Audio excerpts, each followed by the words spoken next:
ঘূর্ণিঝড় মান্থার ল্যান্ডফল প্রক্রিয়া শুরু হয়েছে অনেকক্ষণ থেকেই। তীব্র ঘূর্ণিঝড় মান্থা আছড়ে পড়েছে আন্ধ্রপ্রদেশের কাকিনাড়া অঞ্চলে আছড়ে পড়েছে বলে জানা যাচ্ছে। ঘূর্ণিঝড় মান্থা 90 থেকে 100 কিলোমিটার বেগে বইছে ঝোড়ো হাওয়া।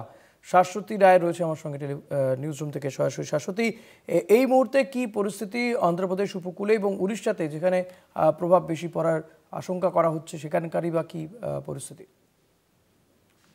তীব্র ঘূর্ণিঝড় রূপে মান্থা তার যে এফেক্ট তা কিন্তু ফেলতে ইতিমধ্যেই শুরু করে দিয়েছে এবং সর্বশেষ আপডেট অনুযায়ী 17 কিলোমিটার প্রতি ঘন্টা বেগে এগোচ্ছে মান্থা এবং তার যে ল্যান্ডফল প্রক্রিয়া তা কিন্তু শুরু হয়েছে ঠিক বিকেল সন্ধ্যে 6:30 থেকে এবং সেই প্রক্রিয়া চলবে কার্যত 3 থেকে 4 ঘন্টা জুড়ে এবং এই সম্পূর্ণ প্রক্রিয়া শেষ হতে কিন্তু বেশ কিছুটা সময় লাগবে, কারণ খুব ধীর গতিতে এগোচ্ছে মান্থা।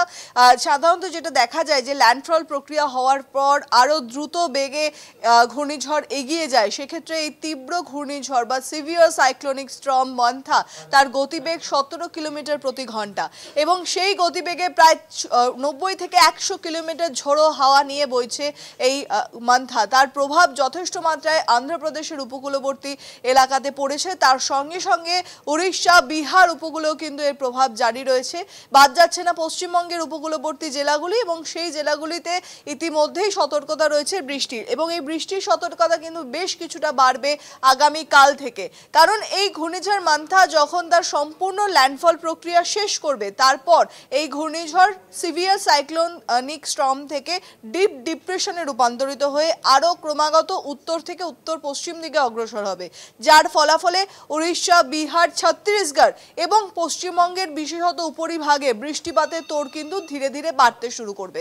সেক্ষেত্রে ইতিমধ্যেই ঘূর্ণিঝড়ের যে অবস্থান তা কিন্তু অন্ধ্রপ্রদেশের কাকিনাড়ার কিছুটা নিকটবর্তী অংশে রয়েছে এবং সর্বশেষ আপডেট অনুযায়ী 990 কিলোমিটার দূরে অবস্থান করছে এই ঘূর্ণিঝড় মান্থা এবং সম্পূর্ণ যে ল্যান্ডফল প্রক্রিয়া তা কিন্তু শেষ হতে যে সময়সীমা লাগে অর্থাৎ 3 থেকে 4 ঘন্টা, তার কারণ হলো একটি ঘূর্ণিঝড় তার যে টোটাল সিস্টেমটা থাকে সেই সিস্টেমের উইংস প্রথমে ঢোকে, তারপর মধ্যবর্তী অংশ ঢোকে বা আই ঢোকে, তারপর তার ল্যাজের পোর্শন বা টেল ঢোকে। তাই বোঝাই যাচ্ছে যে এই যে সম্পূর্ণ প্রক্রিয়া সেই প্রক্রিয়াতেই সময় লাগে 3 থেকে 4 ঘন্টা। ইতিমধ্যেই ল্যান্ডফলের যে প্রসেস তা শুরু হয়ে গেছে এবং সেই প্রসেস চলতে যতটা সময় লাগবে তখন কিন্তু বোঝা যাবে যে এক্স্যাক্ট কোন সময়ে একেবারে মধ্যবর্তী অংশ বা কেন্দ্রবিন্দু ঘূর্ণিঝড়ের সেটি অতিক্রান্ত হচ্ছে। সেইটি যেই মুহূর্তে একেবারে অন্ধ্রপ্রদেশের কাকিনাড়ার ছোবে তখনই বলা হবে যে সম্পূর্ণ হয়েছে ঘূর্ণিঝড়ের ল্যান্ডফল প্রসেস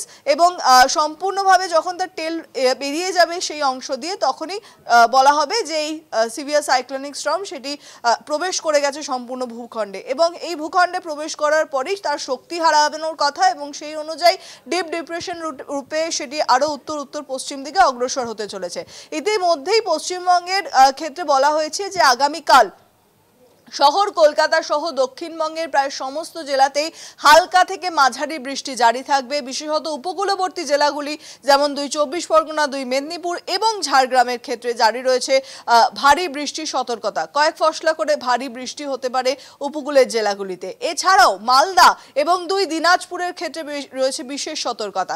ধীরে ধীরে আগামীকালের পর অর্থাৎ 30 এবং 31 তারিখে উত্তরবঙ্গের উপরের দিকে জেলাগুলিতে কিন্তু বৃষ্টির তোড় বাড়বে।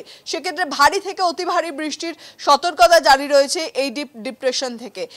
গত যে বিপর্যয় উত্তরবঙ্গ দেখেছে তারপর আরও কড়া পদক্ষেপ বা কড়া সতর্কতা রয়েছে উত্তরবঙ্গের ক্ষেত্রে। সেক্ষেত্রে উত্তরবঙ্গের উপরের জেলাগুলি অর্থাৎ দার্জিলিং, কালিম্পং, জলপাইগুড়ি, কোচবিহার, আলিপুরদুয়ার এই জেলাগুলিতে ভারী বৃষ্টি বা অতি ভারী বৃষ্টির সতর্কতা যেহেতু জারি রয়েছে তাই এই জেলাগুলির ক্ষেত্রে বিশেষ নজরদারি রয়েছে এই মুহূর্তে এবং সেখানে 30 এবং 31 তারিখে ভারী থেকে অতি ভারী বৃষ্টি জারি রয়েছে অর্থাৎ লাল সতর্কতার দিকে জারি থাকছে উত্তরবঙ্গের জেলাগুলিতে।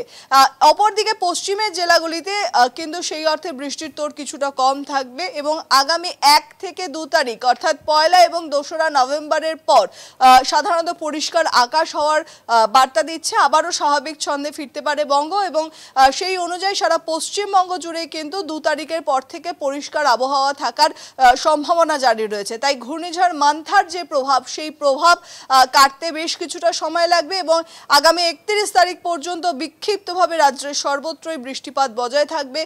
আগামী কালের জন্য অর্থাৎ 29 তারিখে সকাল থেকেই লাগাতার বৃষ্টি জারি থাকার সম্ভাবনা রয়েছে উপকূলবর্তী জেলাগুলিতে। ঋষিকেশ, অনেক ধন্যবাদ শাশ্বতী। কথা বলছিলাম আমাদের প্রতিনিধি শাশ্বতী রায়ের সঙ্গে। ঘূর্ণিঝড় মান্থা তা ইতিমধ্যে প্রবল বেগে কিন্তু আছড়ে পড়েছে, বলা যেতে পারে আছড়ে পড়ার প্রক্রিয়া এখনো চলছে,